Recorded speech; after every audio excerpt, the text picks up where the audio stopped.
Il a beau être une superstar du manga, à 65 ans, Naoki Urasawa s'amuse comme un gosse lorsqu'il visite l'exposition consacrée à sa longue carrière à la Maison de la Culture. Bluffé de découvrir ses personnages en 3 dimensions et ses dessins version monumentale. Je suis toujours un grand enfant. Quand j'ai dessiné toutes ces planches, je n'imaginais pas qu'elles allaient se retrouver à Amiens, qui est si loin de Tokyo. Je n'ai jamais rien vu d'aussi gigantesque auparavant, et je suis le premier surpris d'avoir créé une image qui soit aussi précise, même en format XXL. C'est très gratifiant et c'est aussi gratifiant de se dire que quelque part on peut faire découvrir quelque chose à l'auteur. Parce qu'a priori il est censé maîtriser tout, mais finalement quand on crée des personnages, qu'on est un auteur, il y a aussi des choses, une partie qui vous échappe. Et nous on a peut-être pu saisir cette partie-là. Urasawa à Amiens, une victoire pour toute l'équipe du festival qui a mis 3 ans à le convaincre.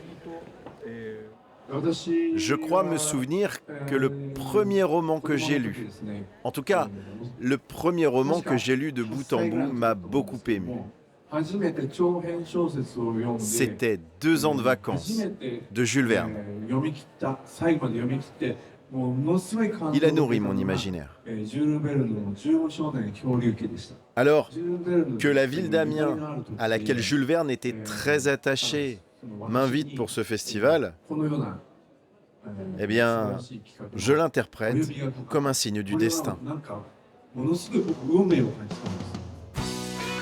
En 40 ans de carrière, le mangaka a vendu près de 150 millions d'albums à travers le monde et produit des séries cultes comme Monster ou 20th Century Boys.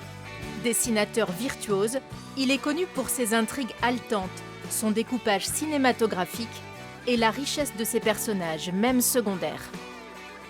Urasawa, c'est un monument pour les gens qui aiment le manga et qui aiment l'anime, puisqu'il a aussi beaucoup de ses œuvres qui ont été adaptées en série d'animation. Moi, j'aime beaucoup la finesse de son trait et comment il représente les émotions et les monstres. Je retrouve là l'esthétique en fait du dessin qui me plaît beaucoup et je suis passionnée là, ça y est.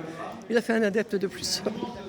Pour ce week-end de festival, la séance de dédicace et la masterclass de Naoki Urasawa affichent archi complet.